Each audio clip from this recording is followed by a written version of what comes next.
This week, the truth about the martial arts business is that the vast majority of self-defense and martial arts instructors are not teaching what could very well be the single most important self-defense skill of all. This skill will not only reduce the chance of an attack, but will have a major impact on all areas of their interactions with others. This important skill is the ability to deal with verbal attacks. Our guest today is a 10th degree black belt in Tung Fu.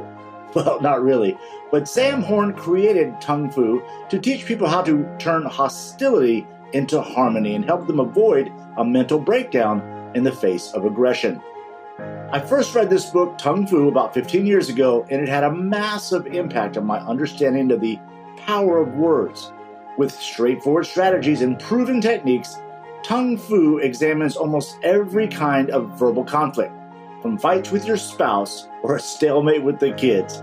It also shows you how to use martial arts for the mind and the mouth to deflect attacks, disarm disputes, and diffuse any explosive situation.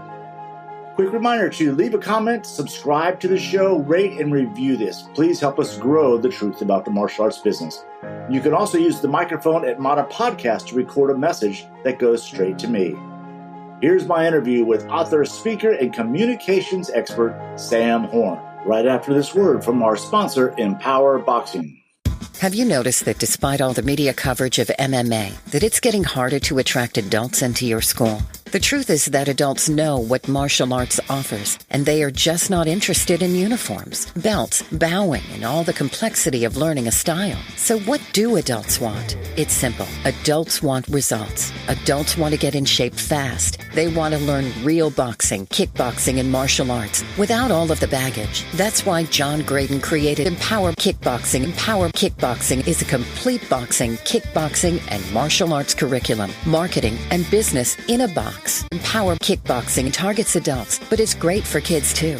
We help generate Empower Boxing members for your school. Getting adults is easy with Empower Kickboxing. Go to empowerkickboxing.com right now. You know, I agree. And we'll have this a conversation. So it's interactive. We hold people's attention, focus on what might be useful for them. Well, I'm excited to be here. As I said before, I've followed your work from the very beginning. I think Tung Fu was the first book, but Pop was short after that. And Pop was really interesting way to dig into your business and find ways to make it pop on a daily basis. It's just great. I didn't know, however, that you did a book on bullying.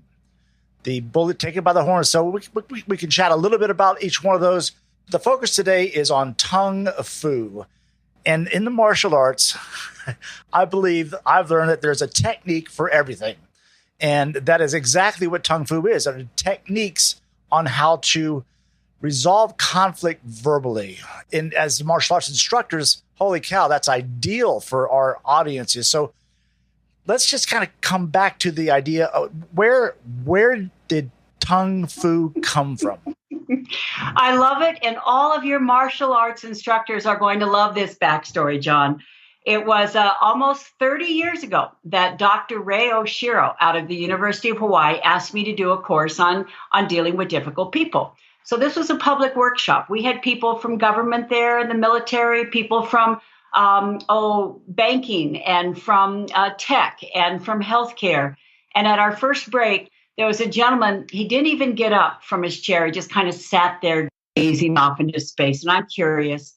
So I went over and I said, "What are you thinking about?"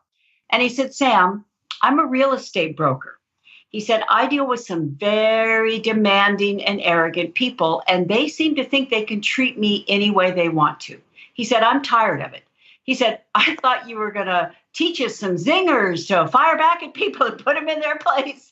He said, "That's not what this is about." And I assured him that this is not about putting people in their place. It's about putting ourselves in their place so we can respond with compassion instead of contempt. And then here's where it relates to your audience. He said, "I'm a student of martial arts."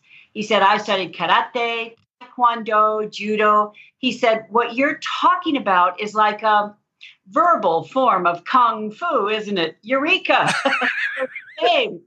Because martial arts is the physical art and skill, And Tung Fu is the verbal art and skill. I think he was looking more for how a comedian would handle a heckler on the stage.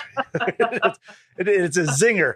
So after reading the book and now reviewing the book, I really, and in fact, buying your course off of Amazon, and Liz, we've been driving around my car for the last 2 weeks, last week or so. I think this should be required training for martial arts instructors. I created the first professional association for the martial arts industry and also the first nationally recognized and respected instructor certification course. Even Chuck Norris came to one of the classes and hung out, and I had a lot of the biggest names in the arts come to this event in Texas over and over. We certified over 6,000. And communication is a big part of it. It's something that I pay a lot of attention to. However, the missing component that I think about it now is Tung Fu. It was more about getting the best response from your students when you're speaking. For instance, do you say the student's name first and then the question in the class? Or do you state the question and then the student name? Well, the idea is that if you say the name first, the rest of the students relax because they're not getting called on. But if you make the question out to everybody in the room and then you say, Sally, before you say Sally, they're all thinking, okay, what's the heck is that? So we know where Tung Fu came from now, and it's a great story.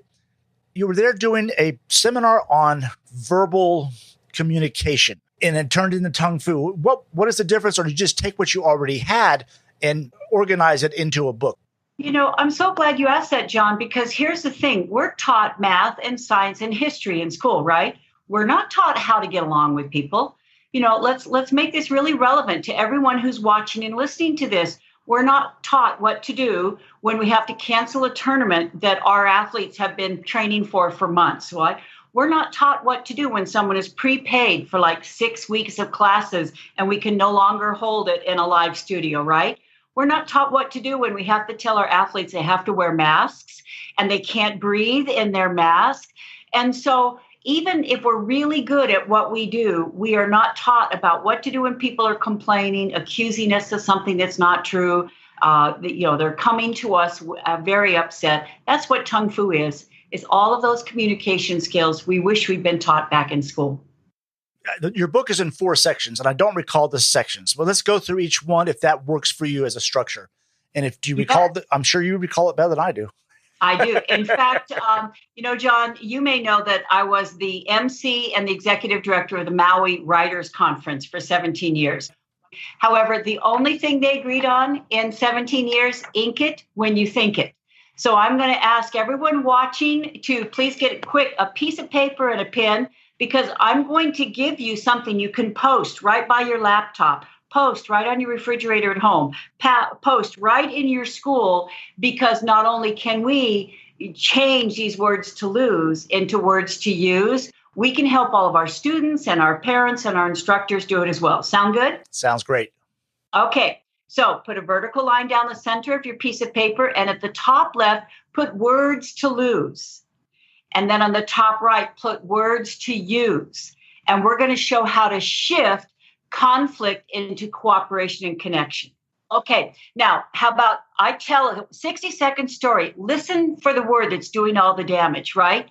It's say that a parent calls you really upset because they have a child that's been training for one of these tournaments for 6 months and was really good, was hoping to medal, And you say, well, I know you're disappointed, but it's like, well, I was looking forward to it also, but it's like, well, there's nothing I can do about it, but it's not my decision.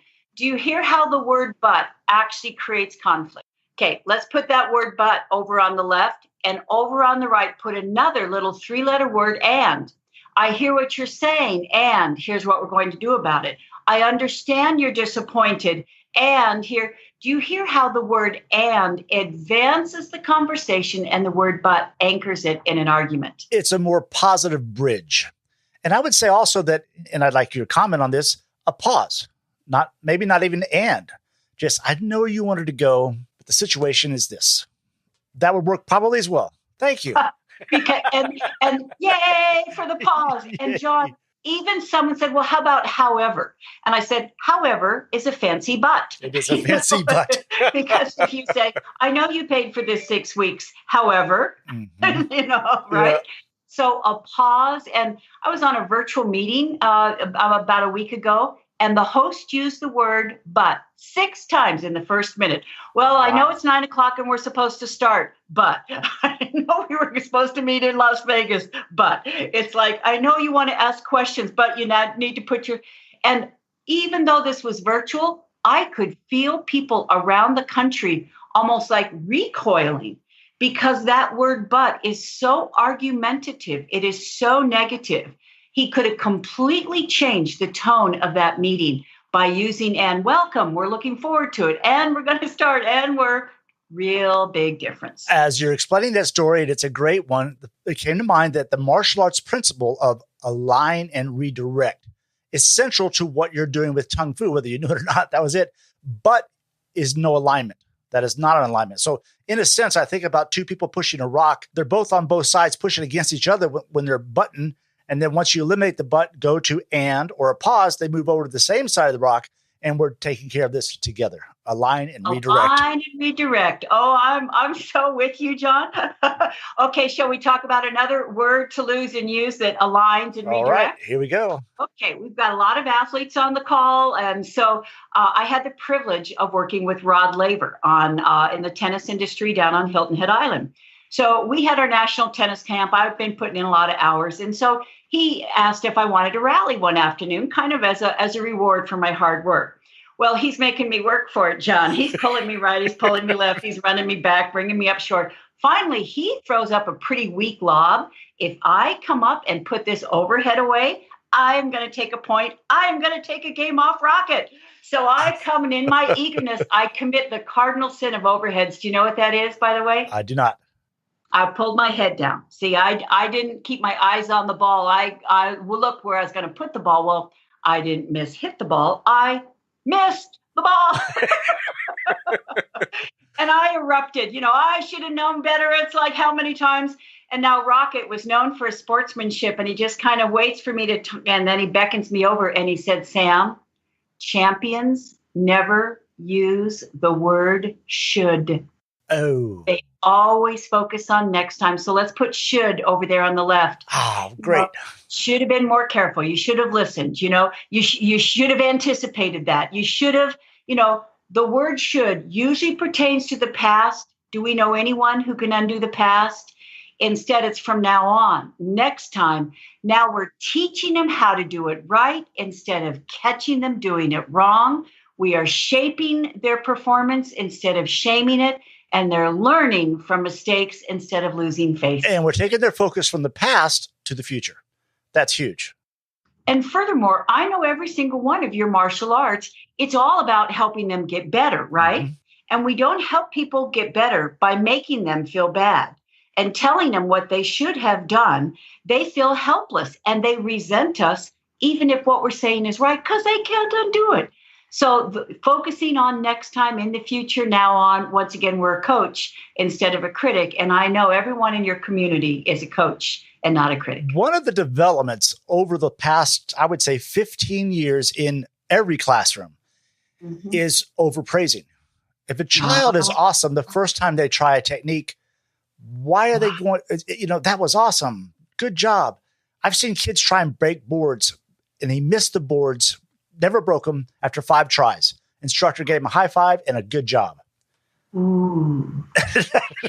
That's not helpful, because when they do get praised, they get it all the time. It just doesn't have any meaning. So expand upon that a little bit, because we're in it. We're in, this comes out of the whole self-esteem thing of Dr. Nathaniel Branden, who was a mentor to my instructor, Joe Lewis. And he really messed his head up. So talk about a little bit about, and not to take you off course, because I want to get back to your situations, but overpraising, everything's awesome. John, I love what you're saying, because what is Tung Fu based on? That words matter, that what we say makes a huge difference in how the person responds and reacts to us, right? Right. And so once again, let's keep going back, because martial arts is a sport. It's an art. It's a skill. It's when we use words like, we tell our kids, don't run around the pool. What are they going to do? If I say, I'm not going to get mad, what am I going to do? If I tell someone to stop interrupting me in sports and tennis, if I say don't pull your head down, what are we going to do? So I believe in words that focus on the desired behavior instead of the dreaded behavior. Because now we are teaching once again. We are helping them get better by showing them how to do it right.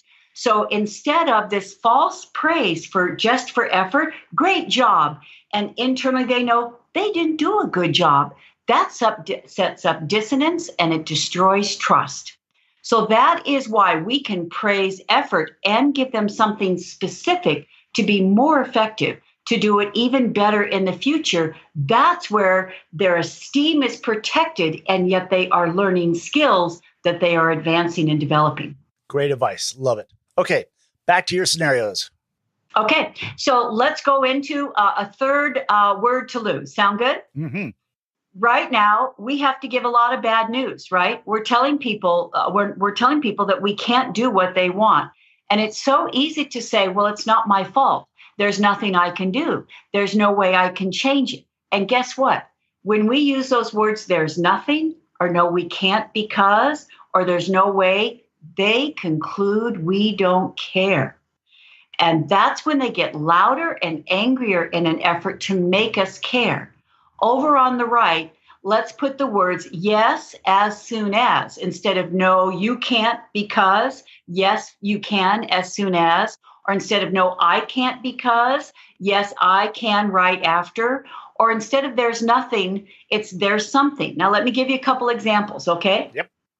I bet, I know you're a parent because you were talking about your son the other day, right? Some All things right. I can't resist. Well, there was a woman in one of my Tongue Fu workshops, and she said, Sam, this is going to change the way I parent. She said, I'm a single mom. I've got 3 kids under the age of 10, and it seems like all I ever do is tell them no. Can I play with my friends? No, you can't because you haven't done your homework. Can I watch TV? No, you can't because you haven't done your chores. And then we normally stack and we use all these phrases from the left-hand column. You know the rules around here. That TV doesn't go out until those chores are done. How many times do I have to tell you? When are you going to? And off we go, right? Yep. And you talked about a bridge. No, that builds a gap, right? She said, Sam, I've been thinking about this. Yes, you can play with your friends as soon as you finish your homework. Do your math. Let me have a look at it. Then you can go out and shoot hoops. Yes, you can watch TV right after you finish your chores. You know, it's like take out the trash, clean up your room, and then you can. Do you see? She said, Sam, this is not semantics. This changes the whole relationship because they used to see me as the meanie blocking them from what it is they want. Now, who's responsible for getting what it is they want? They are. Yeah, it's like there's a big door and you're handing them the key. You know, it's like, okay, as soon as you finish, here's the key. Go have fun. That's exactly right. Again, right. It goes to future focused. All this is very, very much future focused, which I like. I love it. So I'm excited. And it's pragmatic. And how about another example? Because we certify people in Tongue Fu. And one of our individuals, her brother was her best friend. And he had not been taking care of his health. And he had some issues. He kept putting it off. Finally, he went in for a couple of days to test. And then the doctor called and said, please come in tomorrow and bring a family member with you. Ooh. And he knew it wasn't good news. Ooh. And she went with him. The doctor had his head down. All the charts were in front of him. He did not even look up, John. He just said, it's stage 4 cancer. We caught it too late. There's nothing we can do. Oh, my goodness. And Gwen said she wanted to reach across the desk and say, couldn't you at least say, I wish there were more we could do? Couldn't you at least say there's something I can suggest? This is a support group of people who are dealing with this diagnosis, and they find it very helpful to be able to connect. Do you see, right now, a lot of us are in a position, once again, where if we say there's nothing I can do, we're like slamming the door on people. When we say, I wish there were something more I can do, here's something that we can do. Here's something we can keep in mind. Instead of there's no way I can change it. I wish I could change it. So at least people know we care. You know, in the real world, sometimes we have to give bad news, and people are so much more likely to accept it instead of taking their anger out on us if we deliver it in this more compassionate way. Again, going back to the rock analogy, that the patient is on one side, the doctor is on the other, cold as can be. But if he wants to say something like, here's a support group, I wish I could do more, he moves over to the patient's side and supports him at the most difficult emotional period. Literally, the most emotional 30 seconds probably his entire life was that moment. So holy cow, this Tung Fu, this kind of training, I think is just so valuable. I believe, and I teach this in my seminars, that we all start each day with a quiver of stress darts. And throughout the day, we can either hit people with stress darts or we can pull them out. Holding the door open for somebody is a nice way pulling the little stress dart out. That poor guy was just hit with a barrage of stress darts, and it didn't have to be that bad. The doctor could have kept a lot of those stress darts in his pouch, and because you can't get around the fact that the news is bad. This is one thing I really like about what you're doing. There are no absolutes. There's no saying that every time this is going to turn around, because there are some people that just thrive on being angry and having reasons to complain. And we're not playing psychologists here, but we're becoming black belts in communication. See, John, I'm so glad you bring up the subtlety of this, because someone said, so is Tung Fu just about dealing with difficult people without becoming one ourselves? And I said, it's certainly partly that. However, it's more proactive in that it's giving the respect we all wish that we received, and going first and setting a precedent so that people are more likely to respond in kind. And it is this type of proactive communication that sets an example, once again, that's an antidote to some of the challenging, stressful situations we're in right now. I tell my students, the world would be a much better place if people had more respect for each other, and it's going to start with us. Yeah. So in class, it's always yes, sir, no, ma'am. Military, in terms of the communication back and forth, lots of respect. And then we endeavor for them to go out into the community and just be that step above person that people, and again, not throwing those stress darts. Yeah. Okay. Next scenario. Okay. A woman came up to me after a program and she said, my husband and I are small business owners and we run a flower shop. And she said, can you please talk about this word that causes all these problems? And I'd say, very happy to. And I said, what's the word? And she said, that's the word. I said, no, what's the word that causes the problems? And she said, yes. I felt like, who's on first? It's really exactly that. I don't know who's on second. What's the word that causes the problems? And she said, the word problem. Please put the word problem over on the left. Oh, yeah. And she said, this is a habit. My husband says it automatically without even thinking. It's like at the, someone will come up and say, can I talk to you about something? He'll say, sure. What's the problem? At the end of every team meeting, it's like, any other problems we need to talk about? Can I make that delivery? Sure. I don't have a problem with that. Yeah, I have a problem with the way you handled that customer. She says he is not even aware of it. And yet he says it. People feel like they're a problem child or problem customer. And she said, what can he say instead? And I said, first, understand that for most people, the word problem means something's negative. Wrong. Right? Yep. And when we use that word, we are giving people the impression there's something wrong, even when there's not. Mm-hmm. So I said, all right, when someone comes up and says, can I talk to you about something? Sure. What's on your mind? What would you like to talk about? Just get rid of that word problem, right? At the end of a staff meeting, instead of any other problems we need to talk about, what else do we need to discuss? Anything else we need to address before we wrap up?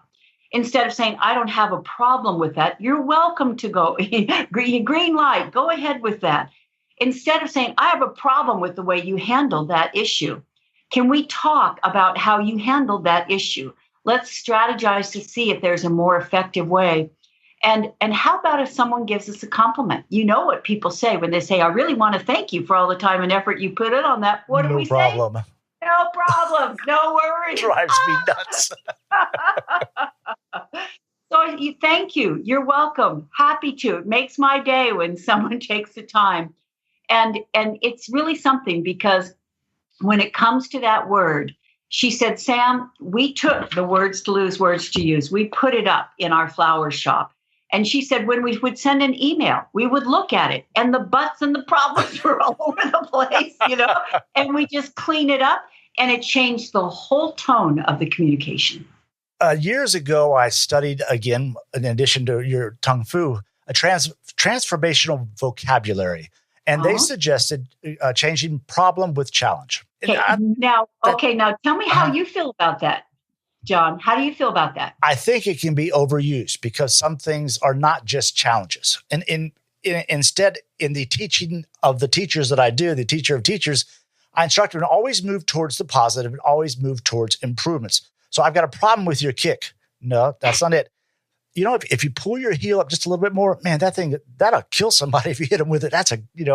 There you go. So we get away from that because it's that little roadblock. See, I love that you're going deep into this because that is the goal, once again, is to really think about the unintentional impact of the words that we're using.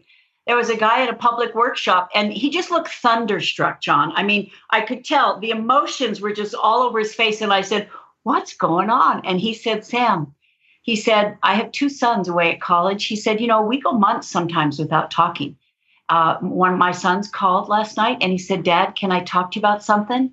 He said, guess what I said? Sure, son. What's the problem? As if the only reason he would call home was because something went. Do you see how we're teaching, aren't we? The subtle message to the son is, if you call, it must be because something is wrong. Is that what we want to teach our kids if that's the only time they call? First thing I thought about was chopping the legs out of the kid. I mean, it would discourage him probably from calling again. And instead of getting onto a regular kind of communication, I can't imagine going months without. I mean, that's a real problem. So let's talk about one of the things that I like to teach is that people do not have remote controls of your emotion, and they can't push your buttons from that remote. You actually push the buttons yourself. And you're taking their one stress dart, which could really be a real stress dart, but you're then taking them a bunch out of your own package and you're hitting your body with them. You're taking a stress dart. When it happened 2 hours ago, it happened 3 hours ago. So part of Tung Fu, I think, and part of respect and maturity is to let things go, get past them and realize that that's their baggage, not yours, particularly in self-defense situations. I know that when I was a young student, had I asked my instructors, if I was going out to the parking lot and there are some guys around my car, they're sitting on my car, what should I do? Their first answer would be, how far away are they? Are they at kicking range or are they punching range? Tell those imminent first to get off your car. You've got to really search yourself. The reality is, as soon as that happens, your body's going to go into fight or flight. It's actually freeze, fight, and flight. So that's the feeling that's going to happen because your body instinctively responds to potential combat by draining blood to the muscles. And that feels really bad. And the way to overcome that is from a distance, deep rest. And then we have the 3 fight rule. Fight number 1 is the verbal confrontation. If you can get out of that pool and walk away, you won that fight. It's over with.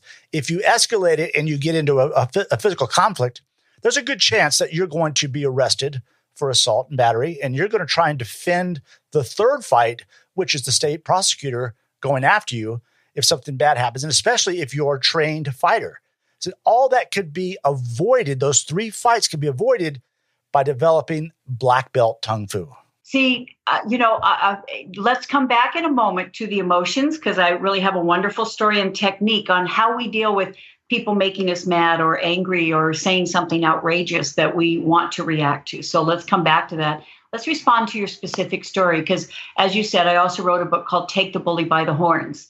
And I'll always remember a workshop where there was a gentleman who played baseball all through high school, all through college, couldn't wait to get married and have sons. Well, he didn't have sons, he had 2 daughters, However, he wanted to introduce them to softball, baseball, And so he took them, he saved his money, didn't have a lot of money, saved his money and took them to a baseball game. And he paid for good seats and so forth. Well, there were 3 drunk people behind him. Oh my! And they were using terrible language and sloppy and so forth. And one of them spilled a beer all over his daughter. And he said, everything in me wanted to take on the guy.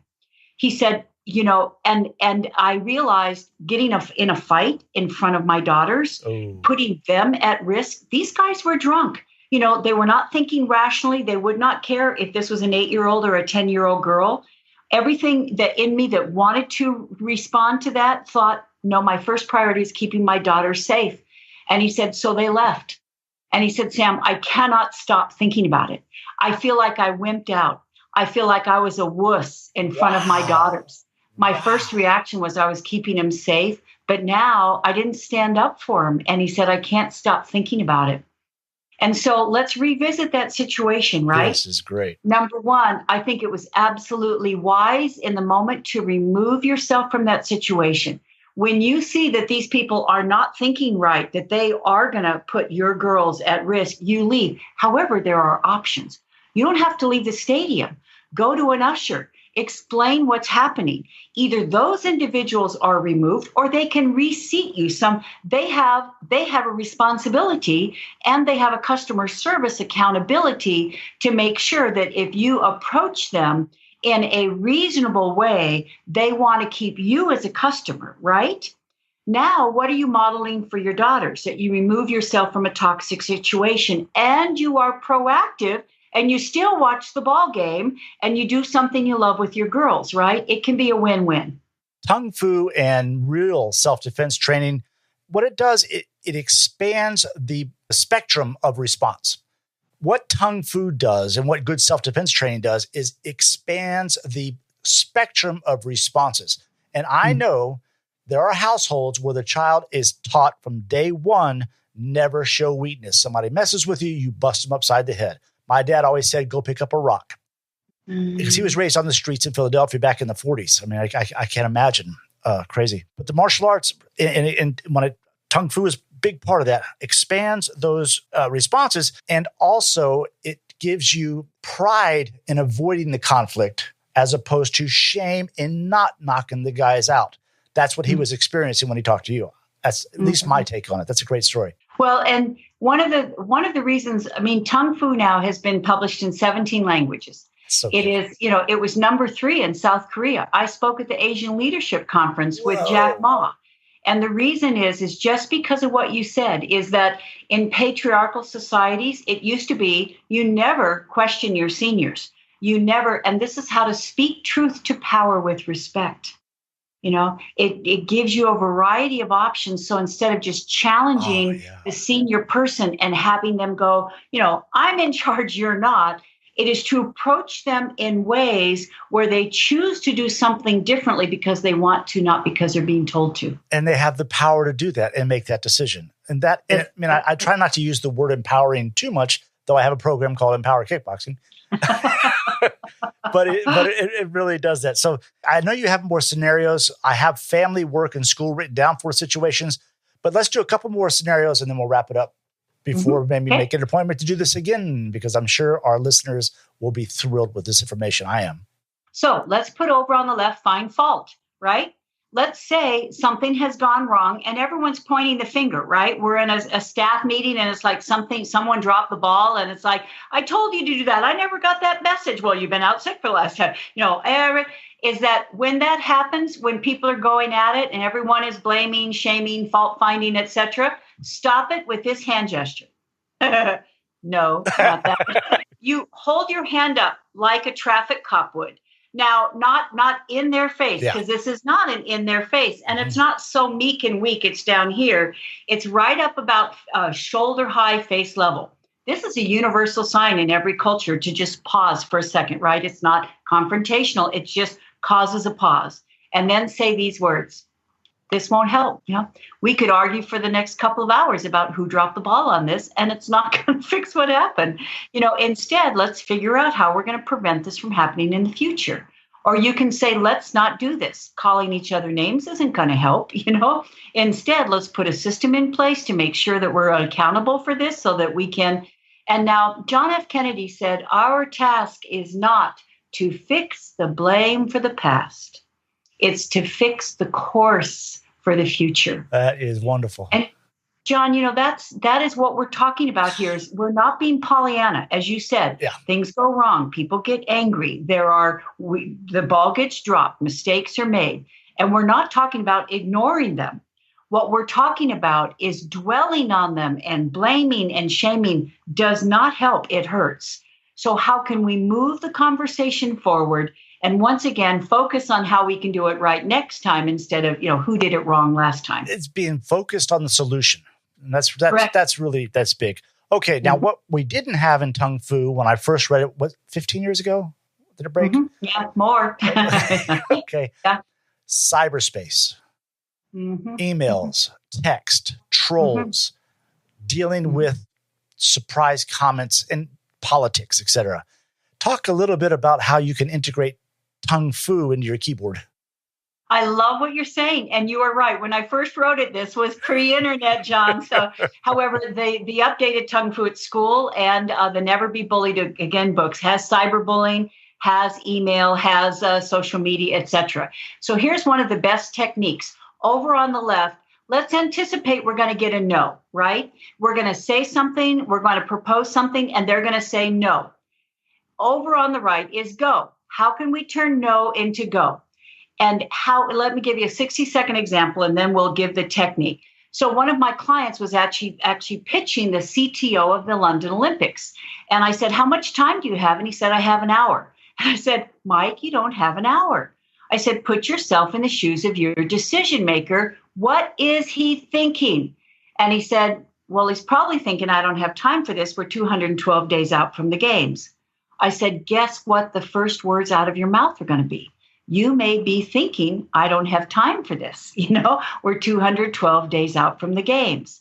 So, and I said, then the next thing you're going to say is, and I have distilled my pitch into 10 minutes. And at the end of 10 minutes, if you would like to continue the conversation, I welcome it. If not, you'll have he said, Sam, I can't distill it into 10 minutes. And he said, it's too complicated. I said, if you don't, he's not listening anyway. He's resenting you from pulling away from his priorities. He is not going to say yes. So here are the 3 steps in an email or in person. Ask yourself, what are they thinking? And if they're thinking, I'm busy, or I've already told you no, or you're asking for money and we don't have any money in our budget, or we tried this before and it didn't work out, guess what the first words are? You may be thinking, we tried this before and it didn't work out. I know that you've got a lot on your plate right now. You're right. We did ask you this before. And at that time, you said that it wasn't going to happen. Then the second is and, because so often we say but, right? Yep. I know you're busy, but, I know you, but. And then the third step is always take less time than they anticipate. And I'll keep this short, and I've distilled this into one question. And I've distilled the proposal into one page. That is so rare, John. Richard Branson said, time is the new money. I think time is the new trust. And online or in person, when we anticipate the objection and address it so that people aren't just waiting for us to stop talking. And then when we take shorter than they anticipated, they're a lot more likely to read that email. Or they're a lot more likely to read that one page or listen to our 10 minutes than they would otherwise. I love that because that is strategically aligning and redirecting. It's part of the plan. It's not, I've got to fall back on this strategy. I'm going to go in there and I'm going to align my day, my thoughts, my presentation with their desires. That is outstanding. Anything else you want to finish before we wrap up? Because time is the new money. He's quick, folks. He's quick. Well, see, I love that you got that showcased the philosophy of Tung Fu, of martial arts, right? Right. Is that this is not just, we don't just do it to get what we want, right? That's one-sided. That's destined to fail because it's inequitable. It is when we put ourselves in the other person's shoes and we think what matters to them, what will they respond to, it is an investment in a connection and in preventing a conflict. So do we have time for a 90-second story? Go for it. Okay. So we had talked about the emotions. And I often close a Tongue Fu workshop by putting up Eleanor Roosevelt's quote. And she said, "No one can make us feel inferior without our consent." And I changed it to, "No one can make us angry without our consent." And this gruff construction boss stood up and he said, "Sam, you're pulling a Pollyanna." He said, "You mean someone yells at me? That's not supposed to make me angry." And a surgical nurse stood up and she said, "I agree with this because I've lived through it." She said, "I work with a neurosurgeon who is the most abrasive individual I've ever met. He's a brilliant physician. He has zip people skills." She said, "Last year, I'm a fraction of a second late handing him an instrument in surgery. He berates me in front of my peers." She said, "It took all my professionalism not to walk out of that surgery. On the way home, though, I am thinking about what he said. I am so angry. I get home, I sit down at the dinner table, I tell my husband about it. I said, 'Oh, I'm so mad.' And he said, 'Judy, what time is it?' She said, 'It's 7:00. He said, 'What time did this happen?' She said, 9:00 this morning.' He said, 'Judy, is it the doctor who's making you mad?' And he got up and left the table. And she sat there and she said, 'I thought about it and I realized it wasn't the doctor who was making me mad. I was the one who'd given him a ride home in my car. I was the one who'd set him a place at my dinner table.' And she said, 'I decided that night that never again was that doctor welcome in my home or my head. And I was no longer going to give him the power to poison my personal life.'" If the husband didn't say what he did, she would have ended up taking the attorney to bed too that night. Yeah, there have been 3 in that bed, John. I understand this so much from my own experience. I wrote a book years ago called The Imposter Syndrome that was about self-help, my personal experiences. And I was going through a very rough time with a bunch of people.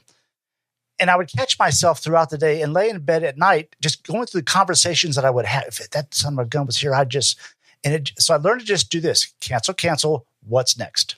And it sounds corny, but it really, really works. Cancel, what's next? I'm not going to, because, well, I'm so mad at him or them, and I'm at lunch and I'm just, they're out playing golf and having a good time. So I'm compounding the problem in my life, and it's not having any effect on them at all. So that is a great story. Thank you. It's a great story to wrap with as well. Thank you, John. Certainly give a big platform of potential students. Thank you so much, Sam. It was fantastic. Thanks.